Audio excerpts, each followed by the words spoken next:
बोलेंगे।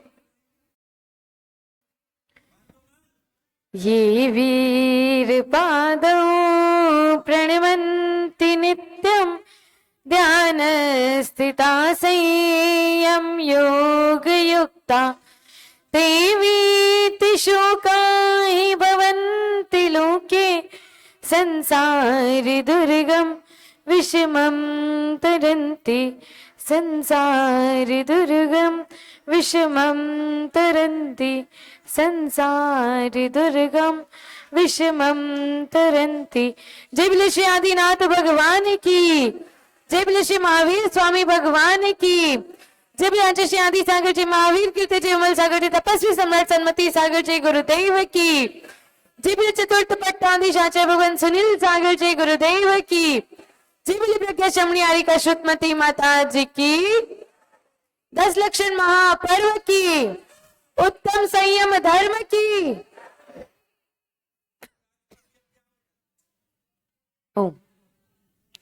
आज उत्तम संयम धर्म 10 लक्षण महापर्व का 6वां दिन। 6 दिन निकल गए, बस मात्र 4 दिन हमारे धर्म करने के शेष रहे हैं। तो जो जो करने वाले हैं 10 दिन में 4 दिन बाकी हैं, 4 दिन और अच्छे से कर लो। आज उत्तम संयम धर्म है। संयम अर्थात असुहादो विनिवृत्ति सुहे पवित्ति। आचार्य कहते हैं असुहादो विनिवृत्ति सुहे पवित्ति, मतलब अशुभ कार्यों से निवृत्ति और शुभ कार्यों में प्रवृत्ति। ये उसकी परिभाषा है, संयम की परिभाषा है। अशुभ कार्य छोड़ देना और शुभ कार्य करने लग जाना ही संयम कहलाता है। जो जो हम अशुभ काम करते थे जिससे हमको पाप लगता है, उन पापों को हम छोड़ दें तो क्या हो जाएगा? संयम हो जाएगा। हम शुभ काम करने लग जाएंगे तो संयम हो जाएगा। तो हमको अशुभ कामों को छोड़ना है और शुभ काम को करना है, यही संयम है। संयम वो है जिसमें हम अपने आप को सीमित कर लेते हैं, अपने आप पर कंट्रोल कर लेते हैं, वही संयम है। संयम मतलब ब्रेक, संयम मतलब ब्रेक। अपने आप पर, अपनी इच्छाओं पर, अपने विषयों पर ब्रेक लगाना। जैसे बिना ब्रेक के गाड़ी नहीं चल सकती, चल तो सकती है पर रुक नहीं सकती है, रुकेगी नहीं तो एक्सीडेंट हो जाएगा। निश्चित वो गाड़ी सही सलामत मिलने वाली नहीं है। वैसे ही हमारे जीवन में अगर संयम नहीं होगा तो फिर हमारी गाड़ी जो है वो भी एक्सीडेंट हो जाएगा, उसका वो भी सही से चलने वाली नहीं है। संयम का होना बहुत जरूरी है। एक परिभाषा बोलते हैं संयम की, संयम मतलब एक युद्ध, संयम मतलब एक युद्ध अपने विरुद्ध। संयम मतलब एक युद्ध अपने विरुद्ध। ऐसा युद्ध करना है जो हम अपने विरुद्ध करें, अपनी इच्छाओं के विरुद्ध करें, अपनी आकांक्षाओं के विरुद्ध करें। जो दिन प्रतिदिन हमारी इच्छाएं बढ़ती जा रही हैं उनके प्रति युद्ध हमको करना है। जो हमारा मन हमको भटकाते जाता है उस मन के खिलाफ हमको एक युद्ध करना है। अगर ये युद्ध में जीत गए तो कोई और युद्ध आपको करना ही नहीं पड़ेगा, सिर्फ एक युद्ध करना है, अपने विरुद्ध करना है। संयम मतलब इंद्रियों और मन को वश में करना, इंद्रियों और मन को वश में करना। इंद्रियां हमारी कितनी होती है? 5 इंद्रियां, 5 इंद्रिय और एक 6 मन। इन 6 को वश में कर लिया तो संयम हो गया। पर सबसे मुश्किल काम इनको वश में करना, पर सबसे इजी भी है। आपको एक ट्रिक बताते हैं इंद्रियों को वश में करने की। क्या करना है? इंद्रियों का जो काम है वो इंद्रियों को करने देना है, बस इतना सा करना है, उसके अलावा कुछ नहीं करना है।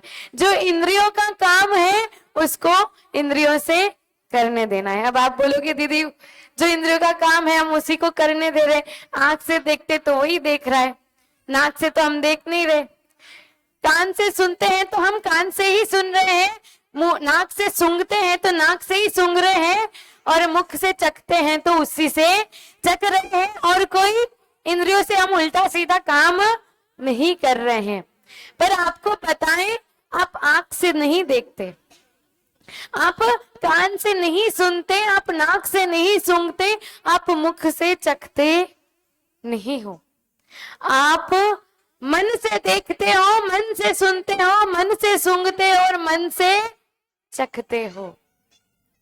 जब हम अपनी इंद्रियों का काम इंद्रियों से करने देंगे और मन को उसके बीच में नहीं लाएंगे, तब हमारा संयम हो जाएगा। अपने मन को उन इंद्रियों के काम के बीच में टांग अड़ाने नहीं देनी है।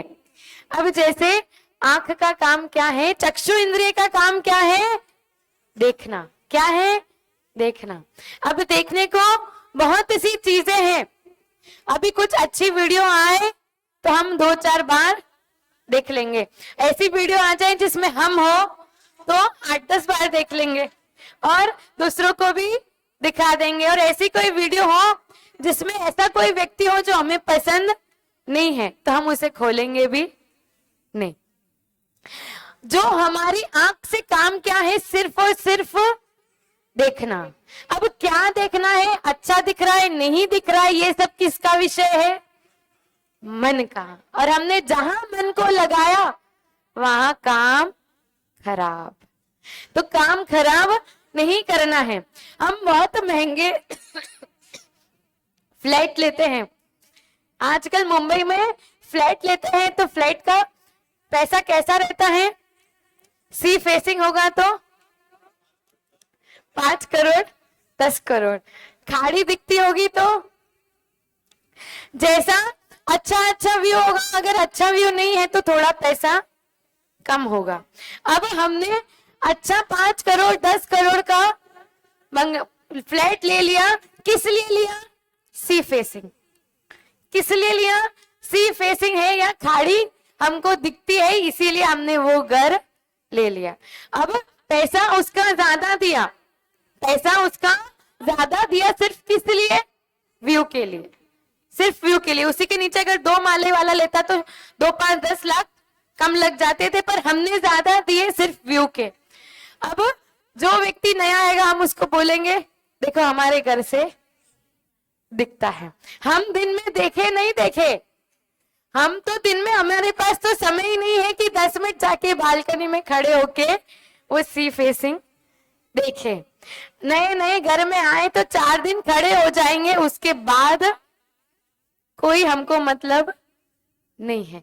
नया व्यक्ति आएगा तो उसको जरूर बार बार जाके दिखाएंगे, भाई देखो हमारे घर से दिखता है। तो सिर्फ देखने के लिए हमने पैसा ज्यादा दिया, नहीं भी दिखता तो कुछ फर्क नहीं पड़ता। तो वो मन को अच्छा लगे, आंखों को नहीं। किसको अच्छा लगे?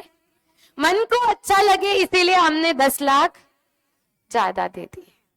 तो सोचो ये मन हमसे क्या क्या नहीं करवा रहा है। तो फिर आता है नाक, घ्राण इंद्रिय। घ्राण इंद्रिय का काम क्या है? सूंघना। क्या काम है? सूंघना। उसका सिर्फ और सिर्फ काम सूंघना है, बाकी सब काम किसका है? मन का। कोई बहुत अच्छा किसी ने परफ्यूम लगाया, सेंट लगाया, डियो लगाया और वो पास से निकला, अरे वाह कितनी अच्छी स्मेल आई है, उससे जाके पूछेंगे भाई कौन सी कंपनी का लाया है ना? बहुत अच्छा लगेगा, मन हमारा खुश हो जाएगा। नाक तो खुश होने वाला नहीं है, उसको खुशी गम उसको पता नहीं चलता। पता किसको चलता है? मन को। तो अच्छी परफ्यूम, अच्छी खुशबू आई तो मन खुश हो जाएगा और वही कहीं नाली की बदबू अगर मिल जाए, बदबू सूंघने आ जाए तो तुरंत अपना हाथ मुंह पे चला जाएगा, तुरंत अपना जो मुंह है उसका पूरा एक्सप्रेशन खराब हो जाएगा। छी छी छी, क्या कहाँ आ गए, ऐसा हमारा मुंह हो जाएगा।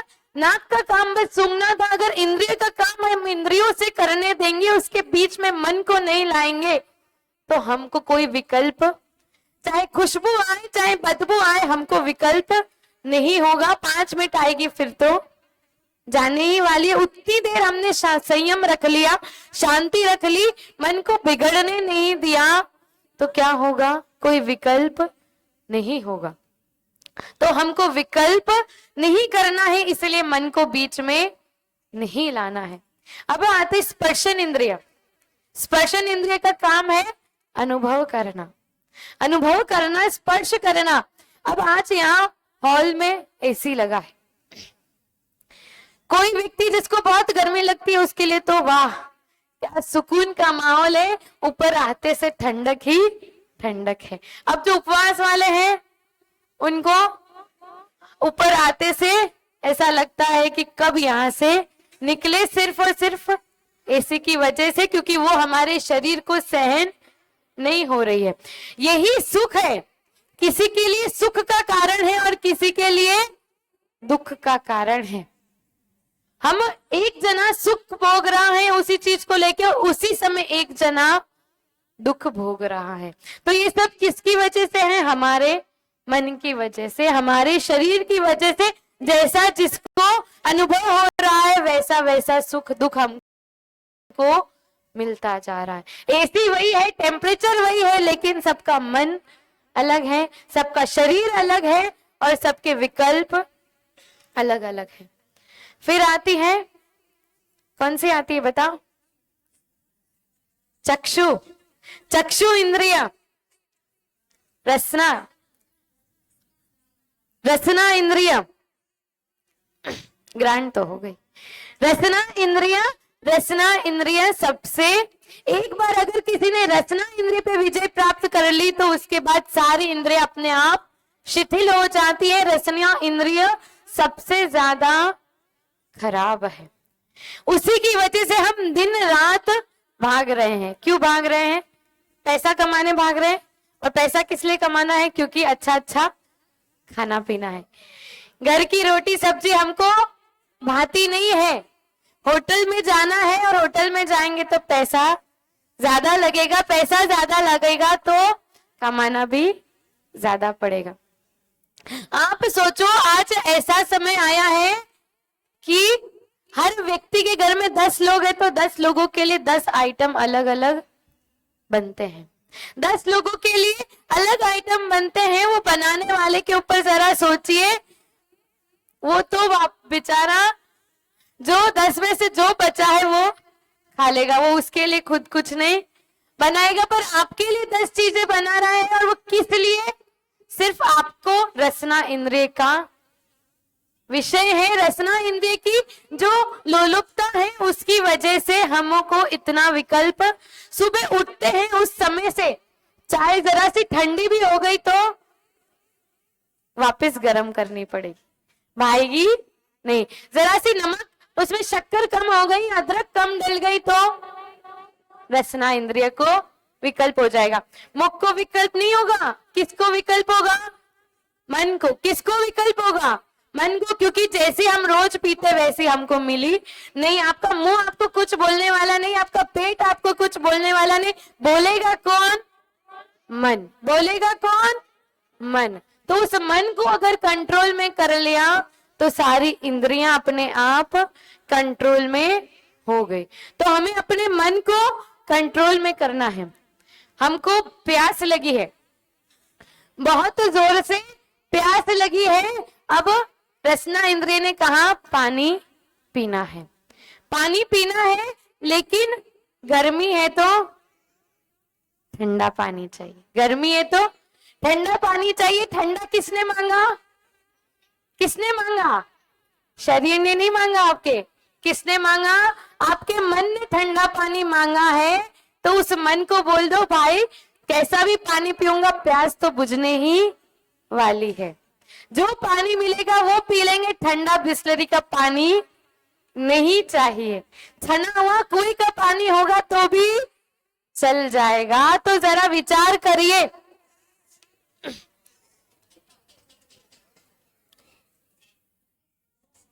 विचार करिए, अपने मन को थोड़ा सा संतुलित करिए। जो आप इतनी बातें कर रहे हैं, अपने मुख को थोड़ा सा विश्राम दीजिए, थक जाता है वो। अभी हम बोल रहे हैं हमारा मुख थोड़ा सा काम करना है, तो आप सबके मुख को आप थोड़ा सा विश्राम दे सकते हैं। हम चुप होंगे तो आपको बहुत समय मिलेगा बात करने का। अभी 15-20 मिनट उसको विश्राम दीजिए।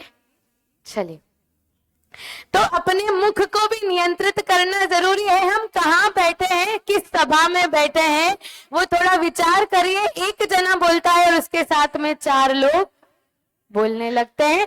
हम नहीं बोलेंगे तो एक बोल के चुप हो जाएगा, और आप 4 बोलने लगोगे तो 4 के 8 आपके साथ बोलने लगते हैं। तो जरा थोड़ी शांति बना के रखिए। जो आ रहा है पीछे से आराम से आके बैठ जाएगा, आप विकल्प मत करिए। तो हम रसना इंद्रिय पे थे कि हमारा मन हमको बता रहा है हमको क्या खाना है, क्या पीना है। घर की सब्जी तो हमको भाती नहीं है। आजकल के बच्चों को तो ऐसा है, एक टाइम तो बाहर का खाना चाहिए ही चाहिए, उसके बिना दिन निकलता नहीं है। और बाहर का नहीं खिलाओ तो घर पे आइटम, रोटी सब्जी तो गले के नीचे जाने वाली नहीं है। गले के नीचे जाके तो आप जरा सोचिए, आपने कोई मोमोज भी हो, पिज्जा भी हो, चाउमीन भी हो, एक बार मुंह पे रखा और वो गलती से बाहर आ गया, उसको आप वापस खा सकते हो? नहीं खा सकते। एक बार मुंह में चला गया, उसके बाद आप वापस नहीं खा सकते। रसना इंद्रिय का स्वाद कहाँ तक है? सिर्फ ये जीभ के सबसे आगे वाले भाग तक। पीछे भी रखोगे तो टेस्ट नहीं आएगा। जीभ का जो टेस्ट आता है वो आगे के अग्र भाग पे जीभ का टेस्ट आता है। अगर वहां पे रख के अपन ने इतना सा कंट्रोल कर लिया और वहां से आगे चला गया, उसके बाद तो कोई विकल्प नहीं है, कोई विकल्प नहीं है। फिर आप कुछ भी खाओ, उसके बाद में आप कुछ भी खाओ, उसका तो बनना मल ही है। और आप गंदा खाओगे तो आपके शरीर को पोषण मिलने वाला नहीं है। बाहर का खाओगे तो कुछ अच्छा होने वाला नहीं है। आज का शरीर ऐसा हो गया है, जरा सा यहाँ से भी गिरे तो हड्डी टूट जाती है, क्योंकि हमने ना दूध पिया है, ना घी खाया है, ना कुछ अच्छा। बचपन से बहुत मीठा पी के बड़े हुए हैं, उसमें कोई ताकत है नहीं। भले ही वो कितना भी कुछ भी आपको बताए, कॉर्नफ्लेक्स खा के बड़े हुए हैं, अच्छा गुड़ के चक्की वक्की हमसे खाई जाती नहीं है। तो ऐसी हमारी जीभ है, और उस जीभ की वजह से हमारा शरीर भी खराब हो चुका है। तो अपने शरीर को संभालना है तो अपनी जीभ को पहले संभालिए। तो जब रसना इंद्रिय का विजय होगा, कब होगा? जब हमारे मन को कंट्रोल होगा।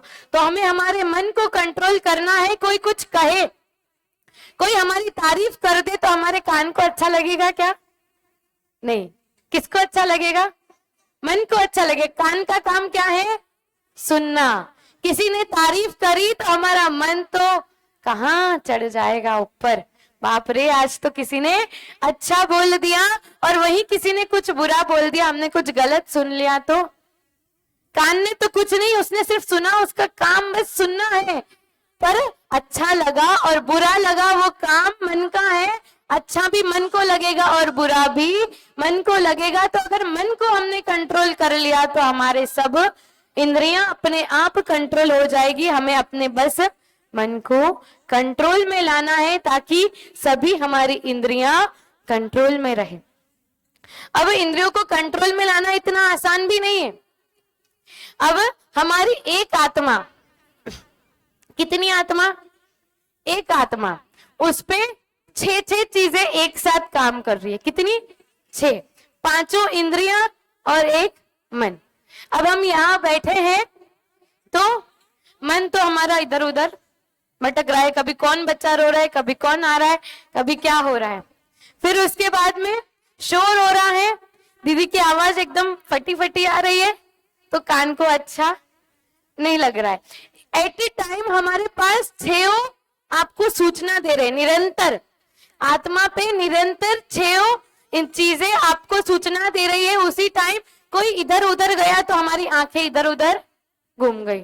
अगर कहीं स्पर्शन ठंड लग रही है तो उस समय ठंड का विकल्प, अगर किसी ने कोई परफ्यूम कोई खुशबू आई या कहीं से बदबू आ गई तो उसका विकल्प।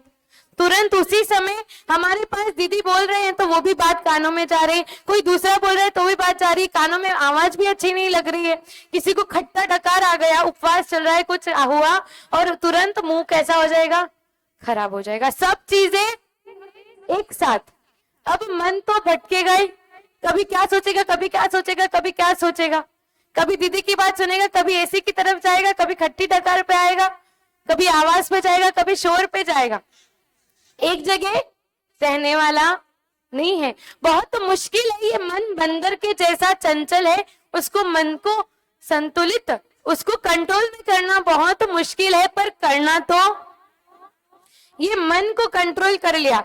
जैसे कीचड़ होता है, कीचड़ किससे बनता है, पानी से, धुलता किससे है, कीचड़ बनता भी पानी से है और धुलता भी पानी से। वैसे ही सारे पाप होते भी मन से हैं और धुलते भी मन से हैं। तो हम अगर मन को कंट्रोल कर लेंगे तो हम सब कुछ कंट्रोल हो जाएगा। और एक दिन में कंट्रोल नहीं होगा, इसको रोज अनादिकाल से इस पे संस्कार और संयम के पड़े हैं, तो हमको रोज संयम के संस्कार देने पड़ेंगे। एक दिन में एक दिन प्रवचन सुन के उसके ऊपर कुछ फर्क पड़ने वाला नहीं है, आपको रोज उसको संस्कार देने पड़ेंगे, तब जाके वो कंट्रोल हो जाएगा, तब जाके वो नियंत्रित हो जाएगा। एक बार की बात थी, एक आपने वेद व्यास जी का नाम सुना है, बड़े लेखक थे महर्षि वेद व्यास जी। एक बार वो स्वाध्याय कर रहे थे, स्वाध्याय करते करते उनके पास एक श्लोक आया, तो उस श्लोक का अर्थ ऐसा था कि जो इंद्रियां हैं वो बहुत बलवान है और किसी भी विद्वान को वो असंयमित कर सकती है, किसी भी विद्वान को वो नष्ट और भ्रष्ट कर सकती है। तो ये बात, क्योंकि वो विद्वान थे, तो ये बात सुन के उनको अच्छा, पढ़ के अच्छा नहीं लगा कि ऐसा क्यों सूत्र लिखा है कि इंद्रियां बलवान है और वो किसी भी विद्वान को नष्ट कर सकती है। ये बात उनको पढ़ के अच्छा नहीं लगा। उन्होंने क्या किया कि वो सूत्र बदल दिया, जहां विद्वान लिखा था उन्होंने वहां क्या लिख दिया, अज्ञानी। तो सूत्र बदल दिया, सूत्र का अर्थ बदल दिया कि इंद्रियां बहुत बलवान होती है और वो किसी भी अज्ञानी को नष्ट कर देती है। तो अगले दिन वो शौच के लिए गए थे, नदी के पास में आसपास कहीं शौच को गए थे, और वापस आते समय उन्होंने एक बहुत सुंदर कन्या को देखा। वो कन्या इतनी सुंदर थी, इतनी आकर्षित थी, उसको देख के वो आकर्षित हो गए। तो जब वो उसके पास जाने लगे तो बीच में एक गली थी, एक इतनी सकरी गली थी कि उसमें से एक ही व्यक्ति आ जा सकता था। तो एक तरफ वेद व्यास जी खड़े थे और एक तरफ वो कन्या खड़ी थी। तो कन्या ने कहा आवाज लगा के कि पंडित जी जरा रुक जाइए, आप, मैं पहले आ रही हूं, तो आप रुक जाइए, क्योंकि मैं कुंवारी कन्या हूं, मेरा स्पर्श आपको होगा तो अच्छा नहीं रहेगा। तो वेद व्यास जी ने उनकी बात अनसुनी कर दी और बोले कि कोई बात नहीं, मैं साइड में हो जाऊंगा, एक साइड हो जाऊंगा और तुम निकल जाना। तो वेद व्यास जी उस गली में आगे जाने लग गए। जैसे जैसे वेद व्यास जी आगे जाने लगे और वो कन्या पीछे की तरफ मुड़ गई, वो पीछे होती गई, वो गली में पीछे निकल गई। वेद व्यास जी और स्पीड से आगे गए और बाहर जाके देखा तो वो कन्या वहां पे नहीं थी, वो कन्या वहां से गायब हो गई थी। और वहीं पे उनको एक आवाज सुनाई दी, जो पहला सूत्र उन्होंने शास्त्र में पढ़ा था वो सूत्र उनके कानों में गूंजा। तब उनको ध्यान आया कि जो ये इंद्रियां हैं, ये जो विषय है, वो किसी भी महान विद्वान को भी नष्ट कर सकते हैं, कितना भी बड़ा विद्वान हो। पुष्पडाल मुनिराज को भी 12 वर्ष तक अपनी पत्नी का विकल्प था। कितने? 12 साल तक उनको अपनी पत्नी का मोह था। तो कोई भी इंद्रियों के पीछे, विषयों के पीछे नष्ट हो सकता है, भ्रष्ट हो सकता है, इसीलिए उनको कंट्रोल करना जरूरी है। तो जब वो चली गई तो बाद में उनको ये ध्यान आया, उन्होंने ध्यान किया कि जो शास्त्र में लिखा था वो बिल्कुल सत्य है कि विद्वान भी नष्ट हो सकते हैं, इंद्रियां ऐसी हैं, विषय ऐसे हैं, उनके पीछे कोई भी नष्ट हो सकता है। वो साक्षात सरस्वती देवी आई थी रूप बना के, उनको जो वो अज्ञानता कर रहे थे उस अज्ञानता को सुधारने के लिए। तो ऐसे कोई भी विद्वान हो, हम तो बहुत छोटे हैं, हमारा तो मन हर पल भटकता है, तो उस भटकते मन को हमको कंट्रोल में लाना जरूरी है। ये मन ऐसा है, इसको कंट्रोल में लाना जरूरी है, और कंट्रोल में आएगा संयम से। संयम, हमारा एक दिन एक पल भी ऐसा नहीं जाए जब हम संयम से रहित हो। बड़े बड़े संयम ग्रहण कर सके नहीं कर सके, पर छोटे छोटे संयमों को ग्रहण करना ही चाहिए। अभी यहाँ बैठे हैं, दीदी का प्रवचन चल रहा है, माता जी का प्रवचन होता है, उतनी देर फोन को नहीं छुएंगे। ये भी क्या है? संयम। ये क्या है? कंट्रोल है कि कोई अर्जेंट फोन आया तो उठाएंगे, वरना व्हाट्सएप इंस्टा नहीं खोलेंगे। मंदिर जाएंगे, 10 मिनट मंदिर जाते हैं, उतनी देर 10 मिनट फोन नहीं यूज करेंगे। और जो लोग फोन का त्याग कर सकते हैं कि जितनी देर मंदिर जाके आएंगे उतनी देर फोन यूज नहीं करेंगे, लेके ही नहीं जाएंगे, वो तो बहुत अच्छी बात है। ऐसे छोटे छोटे नियम, बाहर का खाना छूटता नहीं है, लेकिन जब हम बाहर का कोई पैकेट फूड खा रहे हैं तो इतना नियम ले लो कि बिना इंग्रेडिएंट्स देखे हम वो कुछ भी खाएंगे नहीं। इतना हम कर सकते हैं, सब लोग कर सकते हैं, हम आपको छोड़ने नहीं बोल रहे। क्या करना है? इंग्रेडिएंट्स चेक करके खाना है, इतना तो कोई भी व्यक्ति कर सकता है। ऐसा नहीं दीदी खाने बोल रहे तो खाओ, छोड़ना है, सबको छोड़ना है, पर अगर नहीं छोड़ पा रहे हैं तो छोटे छोटे नियम तो ले ही सकते हैं। वेज नॉन वेज होटल में कभी खाना नहीं खाएंगे, होटल का खाना नहीं छूट रहा है तो कोई बात नहीं, कम से कम प्योर वेज होटल में ही खाएंगे, जहां दोनों मिक्स बनता है वहां नहीं खाएंगे। भले ही उनका किचन अलग हो, लेकिन फिर भी हम वहां खाना नहीं खाएंगे। एक दिन भूखे रहने से मर नहीं जाएंगे। यहाँ उपवास वाले को देखो, 10-10 उपवास करके साधना कर रहे हैं, 16 उपवास कर रहे हैं, 32 उपवास कर रहे हैं। हम एक समय का भोजन नहीं करेंगे तो कुछ होने वाला नहीं है। कभी ऐसी परिस्थिति आ जाती है, बाहर गए और एक होटल मिली और वो भी वेज नॉन वेज है, तो खाना ही पड़ गया, बहुत भूख लगी थी। ऐसा नहीं करना है, हमको नियम लेना है। त्याग तो त्याग कल सुबह जहां मिलेगा वहां खाएंगे, पर ऐसी होटल में नहीं खाएंगे। ऐसे छोटे छोटे नियम हम ले सकते हैं। हर बर्थडे पे कितने गिफ्ट मिलते हैं? आजकल तो नया ट्रेंड है, 25 साल के हो गए तो 25 गिफ्ट, 40 साल के हो गए तो 40। अब 40 साल वालों को कोई देता नहीं है, नया नया होता है तो मिलते हैं। 20, 22, 25 साल तक जिनको होते हैं वो नया ट्रेंड है। 25 के हुए, 22 के हुए तो उतने गिफ्ट उनको मिलते हैं। तो हमको एक गिफ्ट अपने आप को हर बर्थडे देना है, एक नियम लेके, एक नियम लेके एक गिफ्ट अपने आप को देना है। आप जितने गिफ्ट जितने साल के हो, कितने भी गिफ्ट कमा लो, सारे गिफ्ट यहाँ छोड़ के जाओगे, पर जितने नियम लोगे, जितने साल के हो गए, हर साल एक नियम होगा। 50 साल के हो गए तो 50 नियम आप अपने साथ लेके जाओगे। और नियम हम कोई बड़े नहीं कह रहे, सिर्फ त्याग करने को। हम बैंगन नहीं खाते, बैंगन का त्याग। जो नहीं खा रहे कम से कम उनका तो त्याग कर दो। आलू खाते हैं तो ठीक है, नहीं खाते तो बहुत अच्छी बात है, पर जो नहीं खाते उसका तो पूर्णतया त्याग, कि भाई हमारा गुरुओं की, भगवान की साक्षी में इसका त्याग है, ऐसे त्याग ले लो। कभी तंबाकू बीड़ी सिगरेट नहीं पिएंगे, इतना तो करने वाले हैं। कभी शराब नहीं पिएंगे तो उसका त्याग। पीता कोई नहीं है पर त्याग किसी के नहीं। और जब तक आपके त्याग नहीं होता आपको उसका पुण्य नहीं मिलता। अगर आपको पुण्य चाहिए तो आपको त्याग करना पड़ेगा। हमारे घर पे कितना भी सामान है तो उसका एक नियम कर दो, नियम करोगे तो आपको पुण्य मिलेगा, त्याग करोगे तो आपको पुण्य मिलेगा। त्याग नहीं करोगे तो जितना पाप हो रहा है सबका आपको अंश मात्र।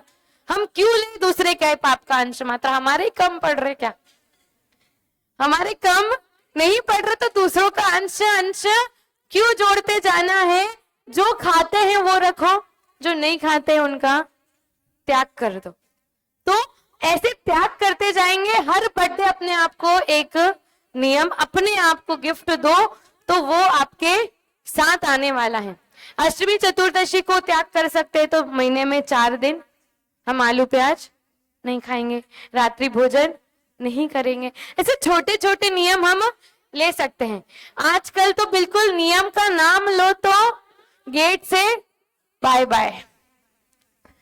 अगर साधु का आहार हो रहा है और साधु का आहार होता है तो पहला क्वेश्चन, माता जी क्या खाते? ये नहीं, माता जी नियम देते हैं क्या?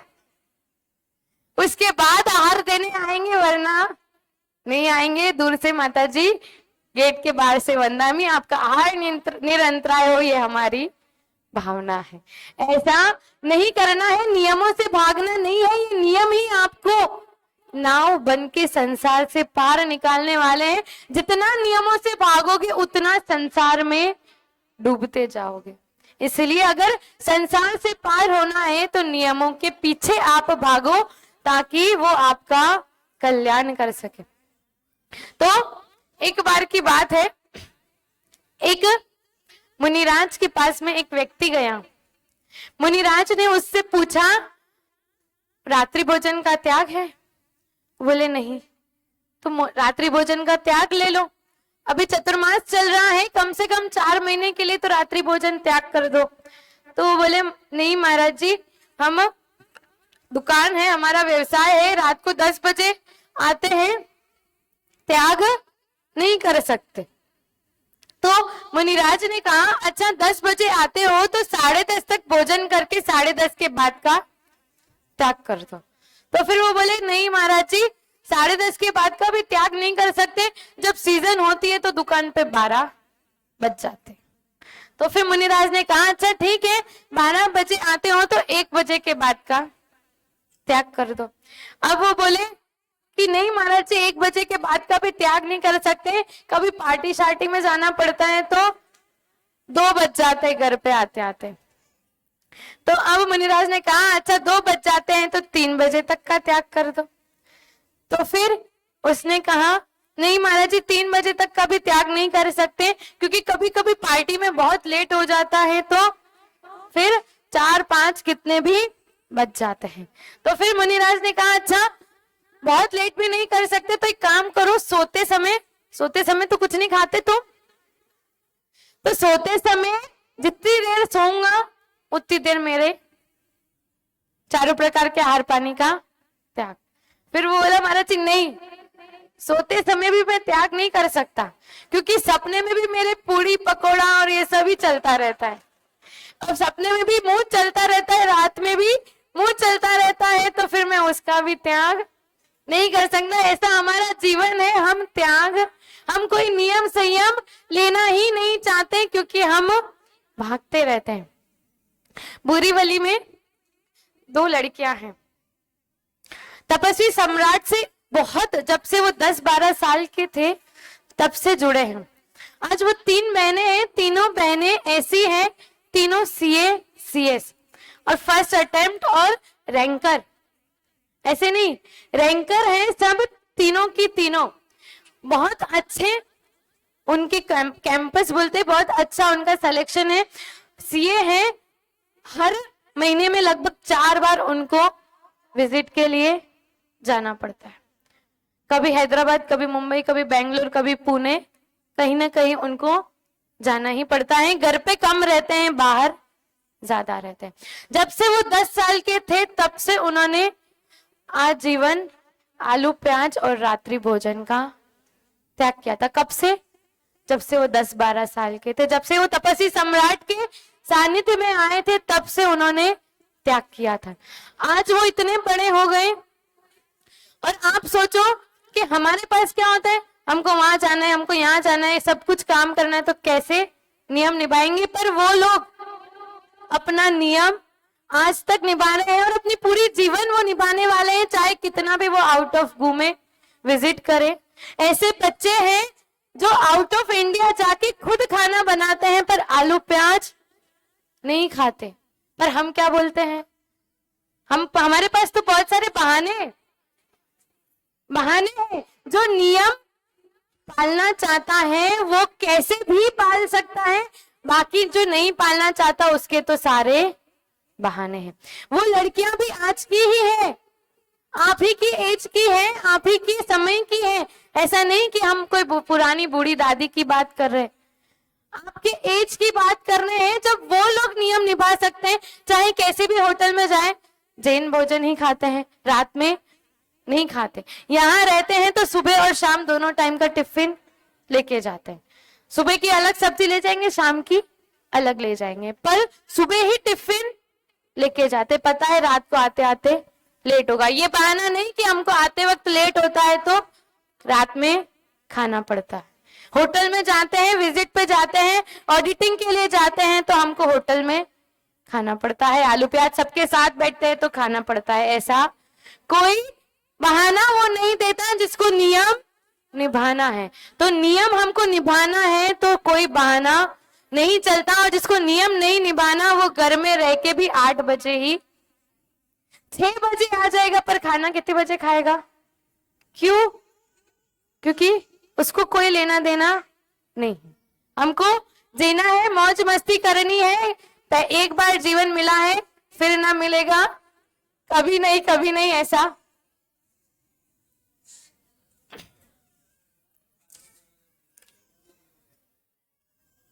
तो हमको नियम लेना है। बिना नियम के ये जीवन हमारा सार्थक होने वाला नहीं है। एक बार की बात है, एक वज्रबाहु बोल के एक राजकुमार था, उसकी शादी हुई एक मनोवेगा नाम की रानी से। वो रानी के प्रति उसको इतना स्नेह था कि वो उसको कभी मायके नहीं जाने देता। शादी के बाद तुरंत आए और तुरंत आने के बाद में एक बार फिर जाना पड़ता है, तो उसके लिए भी जब उनके घर वाले लेने आए तो उन्होंने मना कर दिया कि मैं नहीं भेजूंगा। अब ऐसे करते करते कितने वार त्योहार निकल गए, पर उन्होंने अपनी पत्नी को नहीं भेजा। एक बार की बात हुई, वो जो मनोवेगा थी उसका जो भाई था उदय सुंदर, वो जिद लेके आ गया कि इस बार तो मैं अपनी बहन को घर लेके ही जाऊंगा, चाहे कुछ भी हो जाए। तो वो घर आ गया और बोला कि बहन अभी तो तुमको चलना ही है। तो राजकुमार ने बोल दिया कि मैं नहीं भेजूंगा। फिर उनके सब पिता ने समझाया, माँ ने समझाया कि इतने साल हो गए, वो एक भी बार अपने मायके नहीं गई है, एक बार तो उसको जाने दो। तो फिर उसने कहा कि अगर उसको घर मायके जाना है तो मैं भी उसके साथ जाऊंगा। तो उसके पिता समझाने लगे, आज तक कभी ऐसा हुआ है कि कभी पत्नी के साथ में पति भी मायके जाके रहा हो, ससुराल में जाके रहा हो? ऐसा कभी होता नहीं है। तुम कैसी बातें कर रहे हो, ऐसा हमारे कुल, हमारे वंश में नहीं होता। तो वो बोला कि नहीं होता होगा तो नहीं होता, पर मैं तो जाऊंगा, पहली बार करूंगा तो भी मैं तो जाऊंगा, मैं अपनी पत्नी के बिना नहीं रह सकता। तो फिर जो भाई आया था उदय सुंदर, उसको तो कोई ठीक है बहन तो चाहिए ही हमको, जमाई जी भी आए तो बहुत अच्छी बात है, आप दोनों चलिए, पर मैं दोनों को साथ ले जाता। रास्ते में गई, रात हो गई, एक पड़ाव डाला, रात्रि विश्राम किया। अगले दिन सुबह हुई, सुबह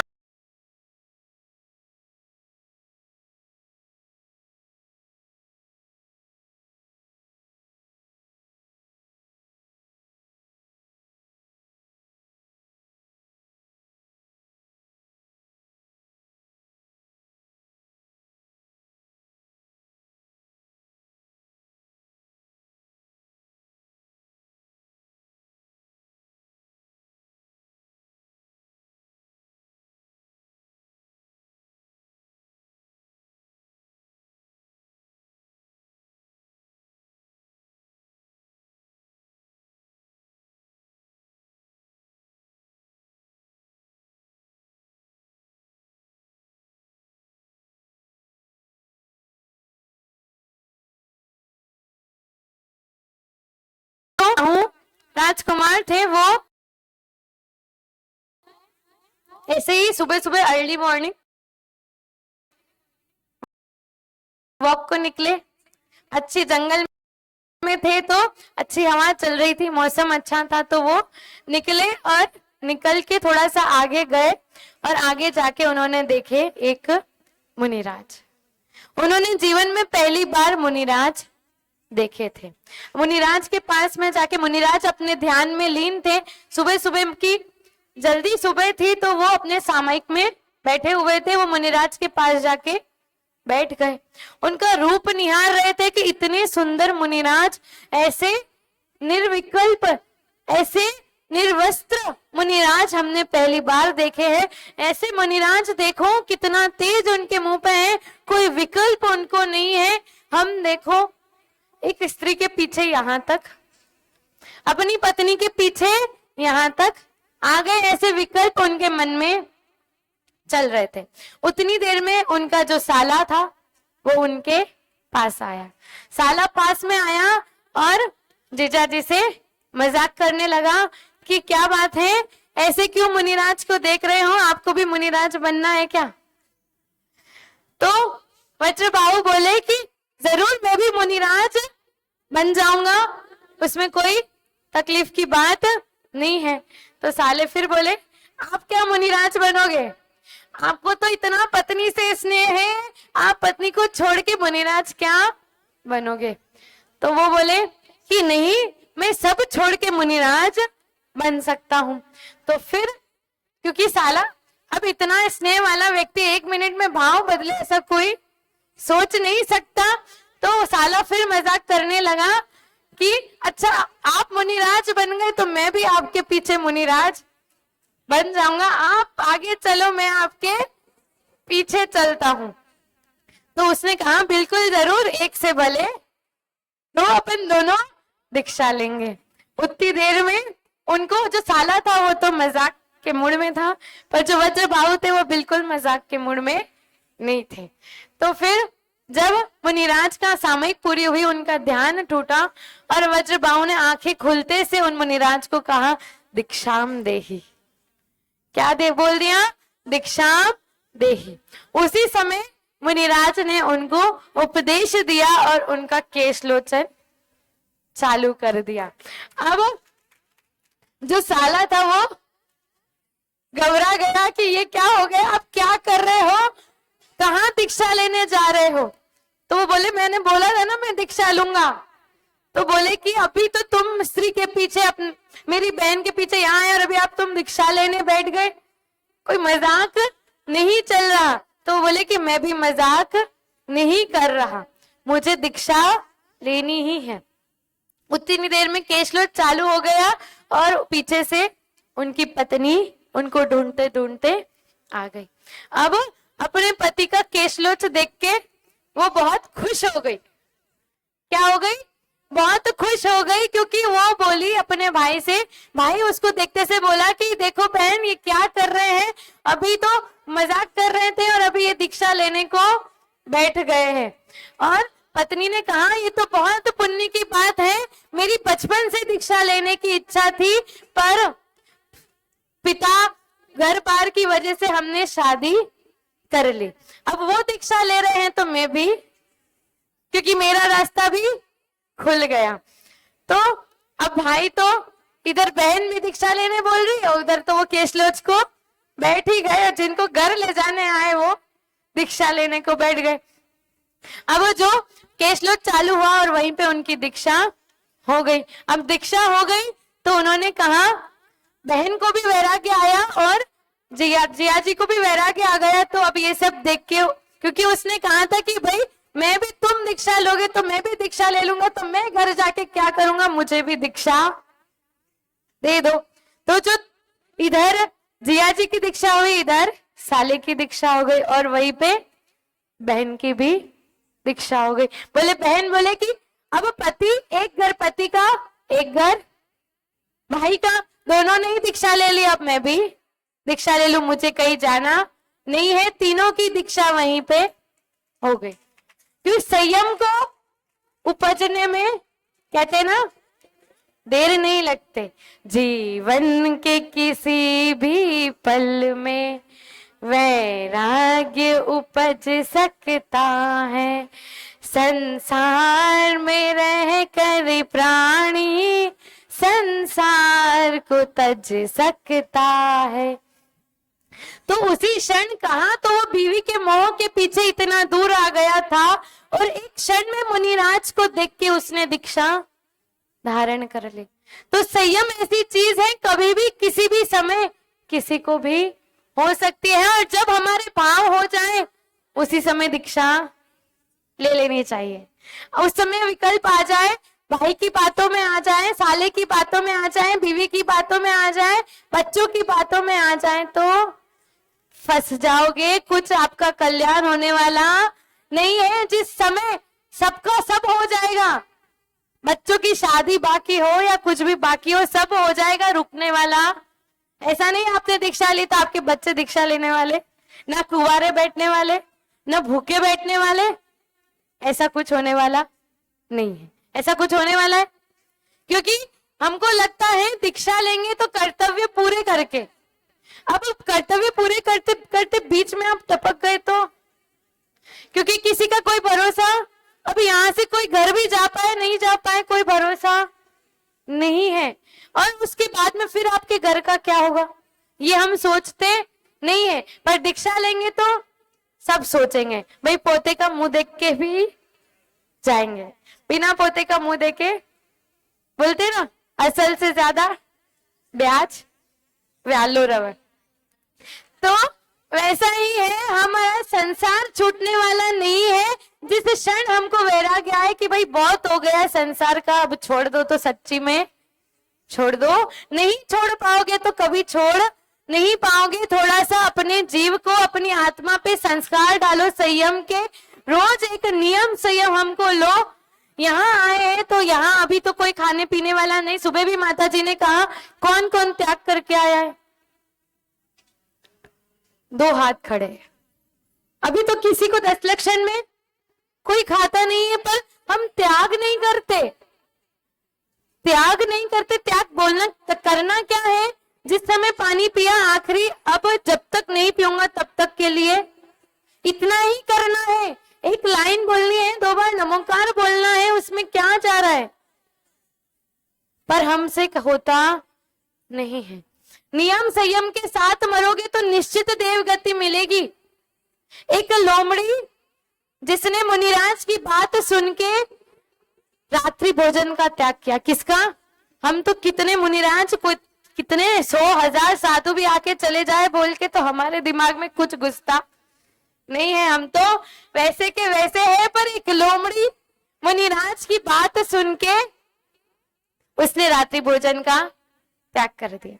अब रात्रि भोजन का त्याग किया तो ऐसे नहीं मखाने चलते, केले की चिप्स चलती है, फ्रूट जूस, दूध, बादाम का हलवा, ड्राई फ्रूट, ये सब खा लिया तो तुमको रोटी खाने की कहाँ जरूरत है। 2 केले खा लिए, 1 गिलास दूध पी लिया, तो ही पेट भर जाता है और फिर बोलते हैं हमारा रात्रि भोजन। पर ठीक है, इस समय के हिसाब से जितना पल सकता है पाल लो। तो वो लोमड़ी का तो ऐसा कोई ड्राई फ्रूट और ये सब का नियम नहीं था। वो बोले रात्रि भोजन त्याग तो रात्रि भोजन त्याग, उसमें पानी भी नहीं। तो उसको बहुत प्यास लगी, शाम का समय था, अभी अंधेरा हुआ नहीं था। वो कुएं में बावड़ी में नीचे उतरी, नीचे अंदर तक उतरी तो एकदम अंधेरा। क्या एकदम अंधेरा? तो अंधेरे में पानी कैसे पिए, क्योंकि रात्रि भोजन का। उसने सोचा ऊपर से नीचे आते आते अंधेरा हो गया होगा, तो फिर अब रात्रि भोजन का त्याग है तो बहुत प्यास थी, पर फिर भी वापस ऊपर चली गई। वापस ऊपर गई तो देखा उजाला, फिर नीचे आई तो फिर देखा अंधेरा, फिर अंधेरा है तो रात्रि भोजन का त्याग है। फिर ऊपर चली गई, फिर ऊपर गई तो फिर देखा उजाला। ऐसे उसने 10, 12, 15 चक्कर लगा लिए। अब इतना दिमाग तो उसमें नहीं था कि अपने जैसे होशियार वो नहीं होते हैं। वो अंधेरा तो अंधेरा, ऐसा नहीं लाइट की रोशनी चल रही है तो उजाला, ऐसा वो दिमाग नहीं लगाते।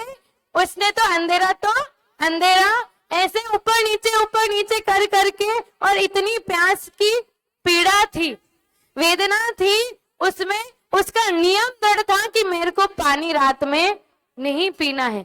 ऐसे भावों में उसकी मृत्यु हो गई, और ऐसे भावों से मरी कि मेरे को कोई नियम को तोड़ना नहीं है। तो उसका जन्म कहाँ हुआ? देवगति में जाके उसका जन्म हुआ। एक लोमड़ी एक छोटे से नियम को पालकर कहाँ चली गई? हमारे कितने नियम है पर हम उसको दृढ़ता से नहीं पालते।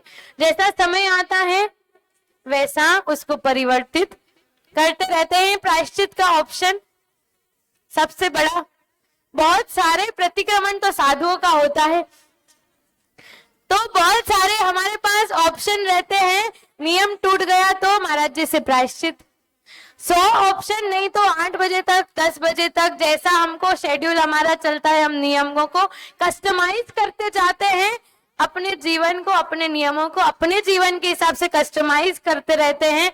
तो कस्टमाइज नहीं करना है, जैसे नियम लेते हैं उनको, जो लिया है कम से कम अगर 8 बजे तक का लिया है तो 8 बजे के बाद एक भी बूंद या जो भी नियम है आपका उसको दृढ़ता से पालो। आप 10 बजे आते हो तो 10 बजे खाना खा लो, उसके बाद तो त्याग कर दो। ऐसे रात्रि वाला नहीं करो। नियम रोज का नहीं ले सकते तो रोज रोज तो नियम ले सकते हो। आज पार्टी में नहीं जाना है, अब 10 बजे बाद कोई काम नहीं है, 10 बजे दुकान से भी आ गए, 12 बजे सीजन नहीं चल रही तो 10 बजे खाना खाया, फिर त्याग। अब सुबह उठूंगा उसके बाद में। ऐसे छोटे छोटे नियम तो हम डेली ले सकते हैं।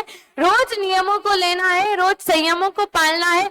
ये नियम और संयम ही आपका कल्याण करने वाले हैं और कोई आपका कल्याण करने वाला नहीं है। इसी के साथ विराम लेते हैं। जय बोली हरिका श्रुतमती माता जी की।